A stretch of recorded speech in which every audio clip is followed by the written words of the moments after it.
Hello. Since everyone and their mother is doing this, I'm gonna do it too. But before we start, I just want to preface this video by saying that these opinions will mostly be from a girl group stand's perspective because I'm gay, so leave if you're a meninist. And I want to emphasize that these are my opinions and it's fine to disagree, but if your feelings get hurt, don't bother sending me hate because you won't change them. Feel free to discuss in the comments. Number 1. Red Velvet is the best girl group in the game right now. They may not be the biggest, but they're the best in my opinion.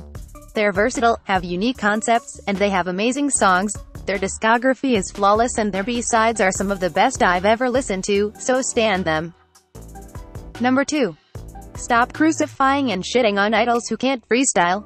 You have to understand that they're not taught how to freestyle because if you can't do it, you just can't. Y'all know that you can still be a good dancer even if you don't know how to freestyle, right? And in most cases, they're only forced to do so because it's expected of them. They wanted to do it just as much as y'all wanted to see it, so stop humiliating them. Moral of the story is stop making them freestyle, thanks. Number 3. Some of y'all are gonna be salty about this, so pause and take deep breaths before you continue. I don't like BTS. I don't like their songs. I don't get the hype. Now before y'all crazies yell at me, I'm not obligated to like them just like you're not obligated to like other groups. I don't like them not because I hate them, I don't like them because I just don't, it's that simple. This goes for every other group out there, not just BTS. Most of y'all confuse indifference with hate and that's the tea. Point number 2 is BTS stans are some of the most arrogant people I've ever come across. I get that you like hyping up your fave group because who doesn't, right? But I see y'all discrediting the efforts of other groups left and right and it's just infuriating. And fighting everyone over playing songs on the radio? Is it that deep? And y'all are too aggressive. Anytime anyone ever mentions BTS name, y'all think we're using them for clicks. Like, come on now, not everything is about them. Number 4. I can't stand Taeyong's rapping voice. It really suited the 7th Sense, but it just sounds irritating and misplaced in the rest. Also, it's really unfair that Taeyong gets over half of the lines in one song, yet some members get one line or even none. Stop giving every single line to Taeyong when his voice doesn't suit the song. Challenge failed. Also, Mark is the best NCT rapper and 10 is the best dancer. No print or just facts. Number 5. This is kind of connected with the last one, but I really don't get what SM is trying to do with NCT. I like them, but in my humble opinion it's just a mess waiting to happen. Y'all saw what happened to EXO, right? Good luck managing 18 members though. Number 6.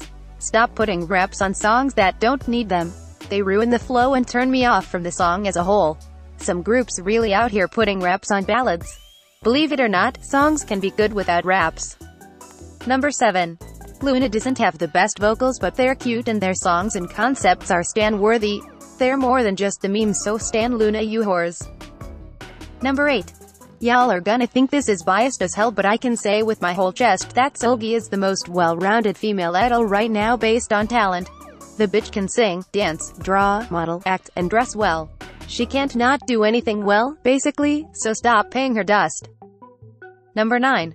The amount of internalized misogyny in the K-pop fandom is actually really sad. Y'all will shit on female idols who act and dress sexy yet praise male idols who strip naked and hump thin air. People downplay female idols' talents and achievements like it's nothing. Girl groups work just as hard, if not harder than male idols because they know they live in a patriarchal, misogynistic society and they know it's gonna be harder for them to succeed. But they'll never win with y'all. Sometimes it feels like the only way to succeed in K-pop is to have a dick, and that is the tea of all teas. Number 10. Talking fast doesn't equate to good rapping. Having a deep voice doesn't make you a good rapper. Y'all really praise anyone who talks fast with a black accent but has no flow whatsoever. Number 11. K-pop stans are huge hypocrites for excusing problematic behavior from their oppas but will never let female idols live them down. I'm not defending anyone, but it's unfair how y'all wanna act like you have amnesia when your oppa does something problematic, and that is the tea. Like, some people really out here defending literal sex offenders. I just wanna know what y'all are on. Number 12. Big 3 idols don't have it easier than idols who come from small companies. The bigger the company, the more ruthless the competition between the trainees will be. Not to mention the training process is grueling and sometimes even inhumane. It's not a competition, so stop trying to make it one. Big or small, idols work hard to be where they're at now, so stop acting superior just because the group you stan came from a certain company. Number 13. Now I love Twice, but I just can't stand their title tracks. I don't dislike their songs because of the concept. The songs just sound too similar and too formulaic for me personally. Sure, it's catchy, but it's the annoying type of catchy. And their choreo is basically just them moving their limbs from the waist up. I don't get all the hype, to be honest. I love the girls, but I wish JYP gave them better songs and better choreo. Number 14. Fan service makes me uncomfortable. It's clearly a business ploy to reel more people in, and y'all just love to eat that shit up. Genuine affection between the members is cute, but otherwise, it's cringy. I've been noticing a lot of queerbaiting things in K-pop recently, and it's sad. My sexuality is not entertainment, thanks. Number 15. Stop trying to erase the K-pop label from K-pop artists just because you crave Western validation. It's insulting. Number 16. Idols don't need to produce their own music to be considered talented. Idols are singers first and foremost, so you can't hold them up to your expectations to be able to do everything. Stop putting groups down just because they're not involved in making their music, because singing takes a lot of effort and talent in itself. You don't call actors untalented just because they don't write and direct their own movies, do you?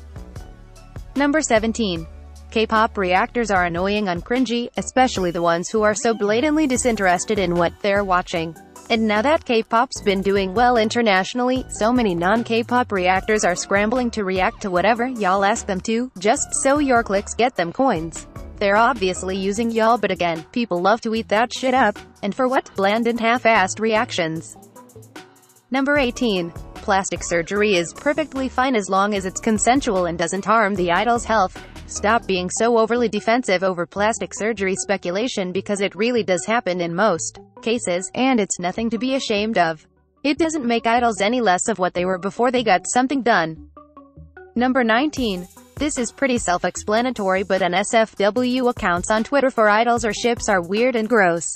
Stop sexualizing them. Keep your damn kinks to yourself. Go watch some porn or whatever. Number 20.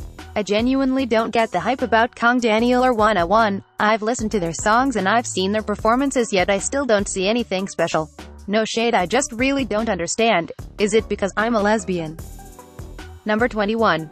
I love Blackpink to death, but to be honest, their concepts aren't anything special or new. Older groups have been doing it for years. And no, they aren't copying Blackpink. I just don't see why some blinks, and even non-blinks, feel the need to put down other girl groups for their cute concepts when BPS concepts aren't anything revolutionary. And cute concepts produce some of the best pops in K-pop, so what's the problem? Number 22. I understand that beauty is in the eye of the beholder, but some people put their so-called visuals on sky-high pedestals when they're really just average looking. I'm not saying they're ugly, I'm just saying they look like every other K-pop idol out there. I don't get why some people feel the need to call other idols ugly just because their fave is branded as a visual, which is not even necessarily a good thing, because the general public only sees these visuals as eye candy with no talent.